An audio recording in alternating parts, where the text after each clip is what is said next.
Olá, somos o grupo formado pelos alunos Caio Macedo, Luciana Morbá, Marina Pegoraro, Pedro Afonso e Rafael Sepúlveda, e hoje vamos falar sobre anatomia aplicada às litíases das vias biliares extrahepáticas. Bom, como vemos nessa primeira imagem, vamos primeiro analisar a topografia dessas vias biliares extrahepáticas. E a gente vê que o primeiro ponto, a primeira coisa mais evidente, é a vesícula biliar. Então começaremos por ela.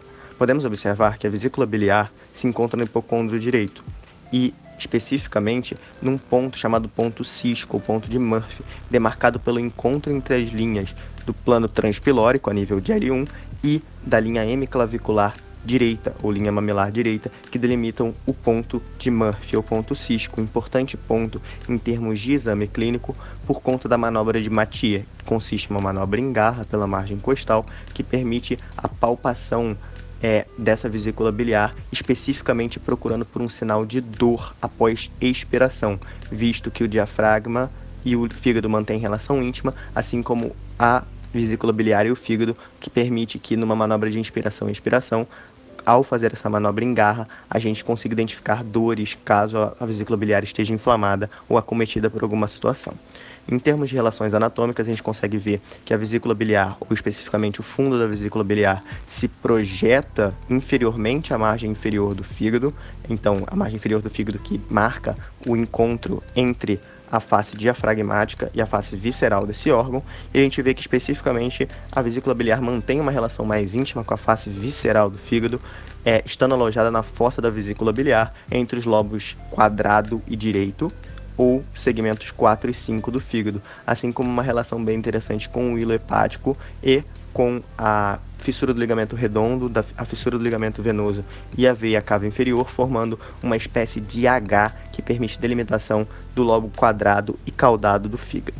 A gente consegue ver aqui, em termos de aderência, que a aderência da vesícula biliar ao fígado se dá por uma reflexão peritoneal, que envolve esse órgão, especificamente sendo o fundo da vesícula biliar completamente recoberto por essa reflexão peritoneal, enquanto o corpo e o colo parcialmente recobertos. A gente vê também que a vesícula biliar não está em contato direto com o parênquima hepático, mas sim separado dele por um fino tecido celular retrocístico, assim como pela cápsula de Gleason.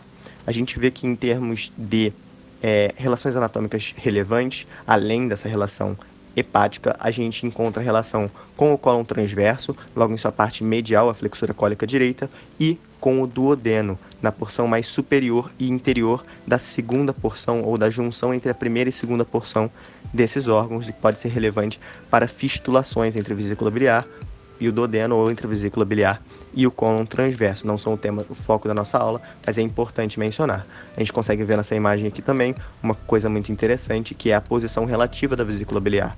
A gente observa que o fundo é a região mais anterior, lateral e inferior, enquanto o colo é a região mais superior, posterior e medial, e que esse colo se angula em relação ao ducto cisco, formando então um possível ponto de estrangulamento e um ponto muito comum de impedimento de passagem desses cálculos, dessas litíases, que pode levar à inflamação dessa vesícula biliar. A gente vai ver um pouco melhor o porquê disso por conta da disposição do ducto cístico um pouco mais à frente.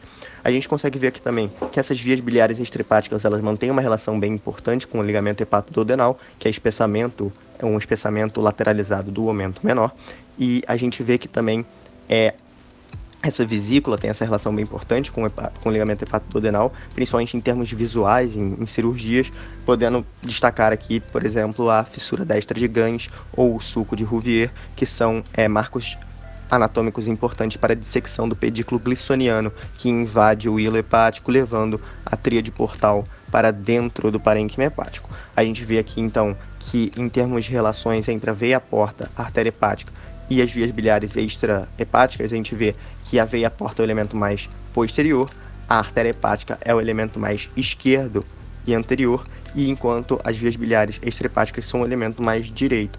Então são basicamente a borda lateral do ligamento hepatoduodenal, sendo importante sua identificação em manobras cirúrgicas para a ligação desse pedículo hepático por uma manobra de inserir o dedo por trás pelo forame mental ou forame de Winslow, para conseguir ligar esses elementos.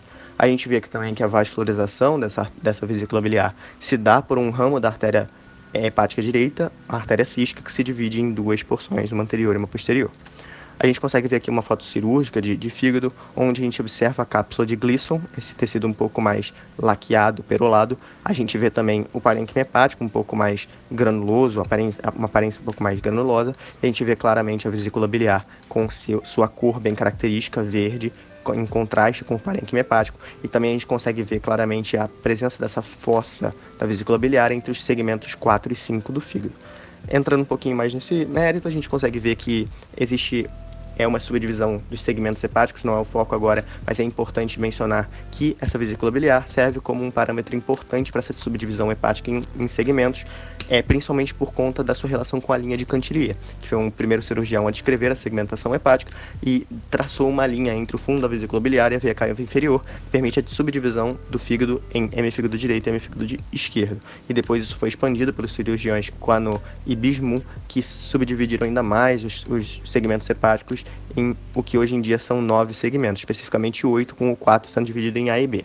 Em termos de desenvolvimento embriológico, a gente vê que essas vísceras abdominais, em sua maioria, ou melhor, especificamente o pâncreas, o fígado, elas são provenientes de brotamentos do intestino médio, a porção do intestino médio que posteriormente formará o duodeno, e a gente consegue ver essa questão da via biliar principal, extrahepática principal, que seria ducto colédoco e ducto hepático comum, e como o ducto cístico e a vesícula biliar são brotamentos ainda mais sucessivos desse brotamento principal. A gente consegue ver também que a rotação dos órgãos intraabdominais a nível embriológico ou da fase embrionária marcam bem e explicam a posição desses órgãos no adulto, tá?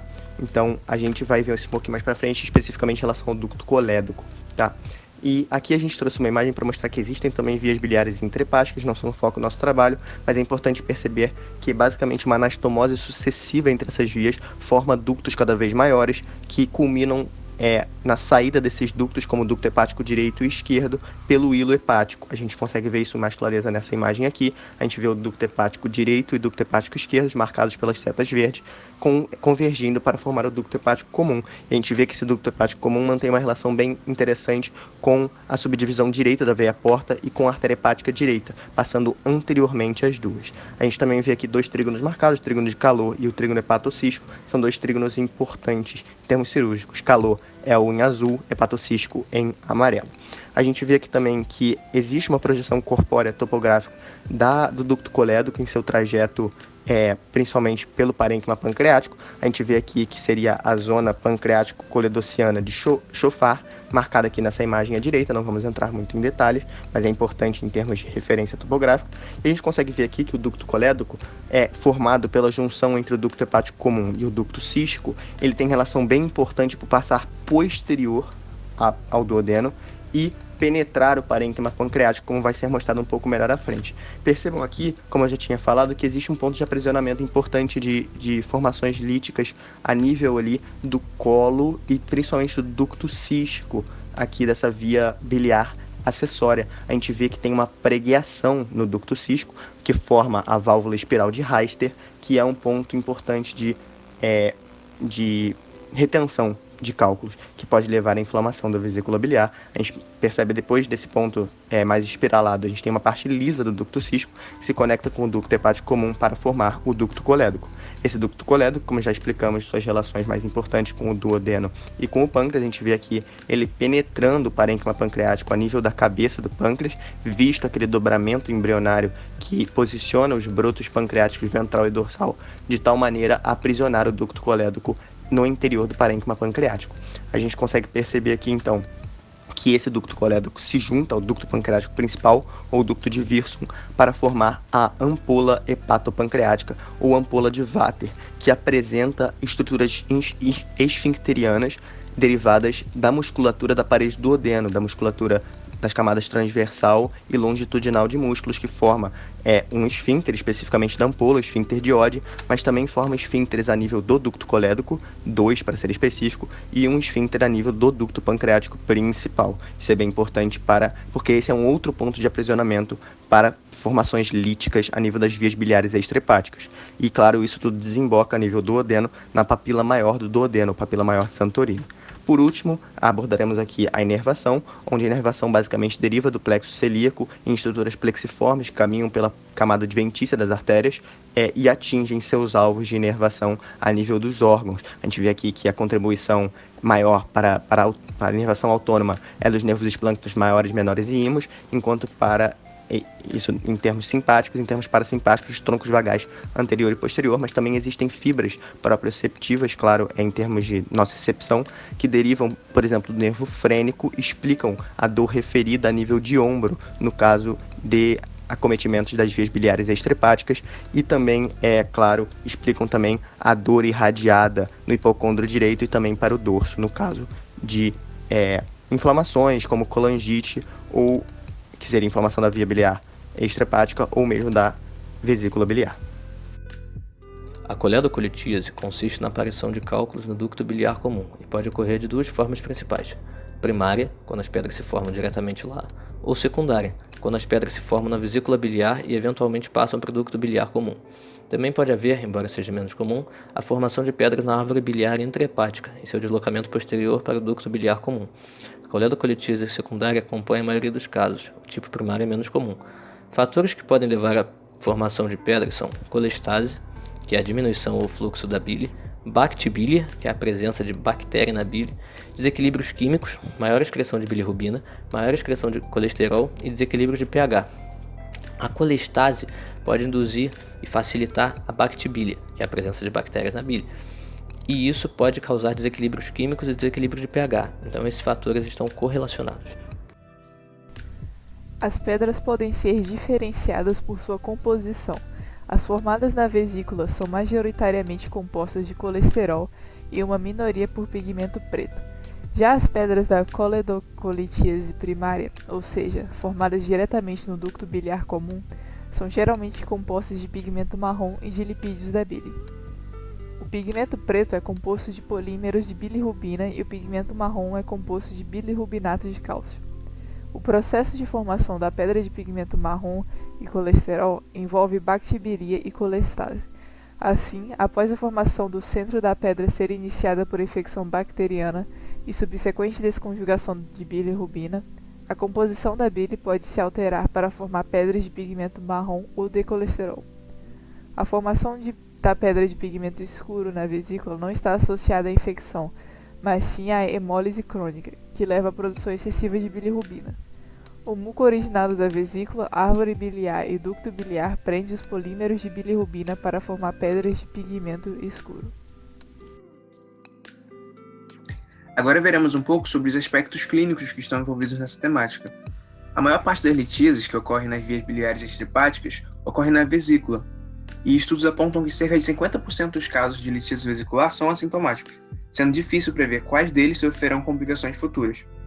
Não há causa de dor pela pedra da vesícula em si, no entanto, há uma grande chance de migração desses cálculos, e a sintomatologia ocorre justamente quando há a migração dos cálculos.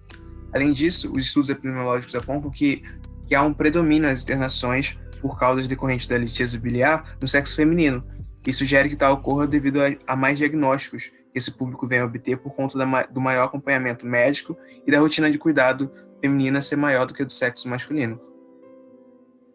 Como veremos mais à frente, a cólica biliar é um sintoma recorrente das patologias que envolvem as vias biliares, e justamente por isso tentarei explicá-la agora brevemente.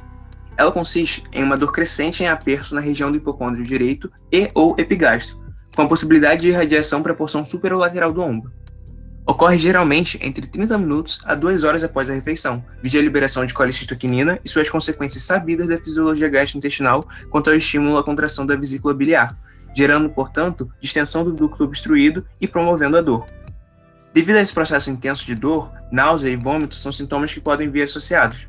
Geralmente, desaparece espontaneamente em até 6 horas. Um sinal clínico interessante é que durante a crise, o doente se apresenta inquieto, por não possuir postura antálgica. Agora veremos um pouco sobre a colicistite, que pode ser dividida em colicistite crônica e colicistite aguda. A colicistite crônica é causada pela obstrução litiásica. Seu principal sintoma é a cólica biliar, com dores que duram de minutos a várias horas. Súbita e de grande intensidade, a cólica pode ocorrer após uma refeição rica em gordura ou sem a relação com a ingestão de alimentos, e pode ser acompanhada de náuseas e vômitos. A colicistite aguda tem uma patogênese semelhante à da colicistite crônica, distinguindo-se essencialmente pela evolução. Enquanto a crônica regride, a aguda evolui para uma situação de maior gravidade. Dessa forma, a obstrução provocada pelo cálculo provoca um processo inflamatório, que resulta em distensão, edema, congestão vascular. A liberação de mediadores pró-inflamatórios agrava o processo, que inicialmente é asséptico, e se propaga até o peritônio parietal. Posteriormente, uma infecção pode surgir como resultado de migração de bactérias intestinais, o quadro de colangite. Como dito, os sinais são como os da colicistite crônica, contudo, o tempo é mais prolongado, podendo se manter por vários dias. Com a evolução do quadro, a vesícula se distende, o processo inflamatório se propaga até o peritônio e o doente se refere com dor no hipocôndrio direito, podendo apresentar anorexia, náuseas, vômito e febre alta.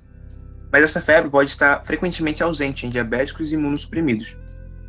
A palpação abdominal, através da manobra de Engarra, também chamada de bimanual ou de Mathieu, apresenta dor no quadrante superior direito, com o sinal de Murphy. A colicistite aguda é um achado de emergência cirúrgica. A coledocolitise é a presença dos cálculos nos dutos biliares em si. Essa situação pode ocorrer tanto por meio da migração dos cálculos da vesícula biliar, quanto pela formação dos cálculos nos próprios ductos.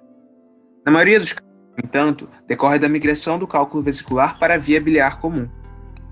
Se não diagnosticada e tratada adequadamente, pode ter consequências como a colangite e a pancreatite, essa última quando os cálculos ocluem a ampola de Vater. O principal quadro clínico da coledocolitise é também dor em hipocôndrio direito, febre, icterícia, colúria e acolia fecal. A colangite, como já mencionada, pode ocorrer quando há obstrução do ducto biliar, o que facilita a ascensão bacteriana ao colédoco, a partir do duodeno. A maioria dos casos resulta de litíase de ducto comum, mas a obstrução do ducto biliar também pode resultar de tumores ou outras doenças. Os agentes etiológicos mais comuns são as bactérias gram-negativas, como Escherichia coli, Klebsiella species e Enterobacter species, mas também bactérias gram-positivas, como as bactérias do gênero Enterococcus.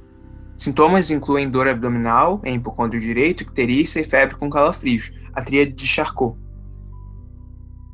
Quanto ao diagnóstico, a primeira escolha entre os exames complementares é a ultrassonografia abdominal, com sensibilidade e especificidade superiores a 90% na detecção de litíase vesicular.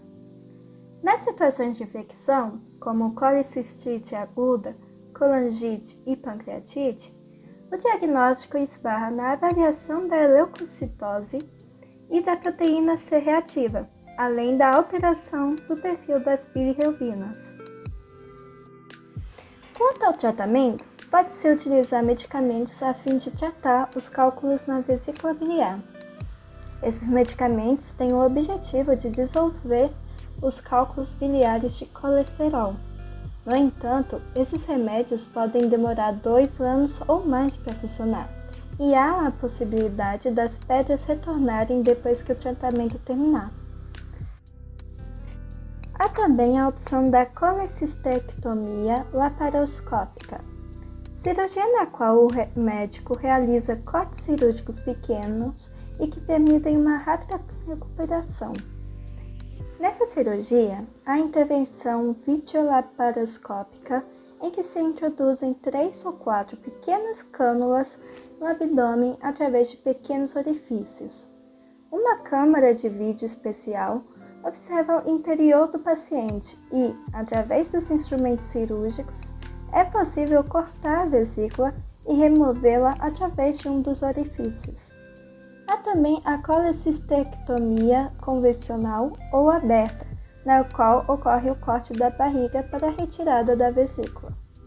Em geral, são raras as consequências, podendo ocorrer lesões das vias biliares ou do duodeno, originando fístulas biliares, hemorragias e infecção. Os pacientes frequentemente são enviados do hospital para casa no mesmo dia da cirurgia ou na manhã seguinte. Essas são as nossas referências e obrigado por ter nos acompanhado até aqui.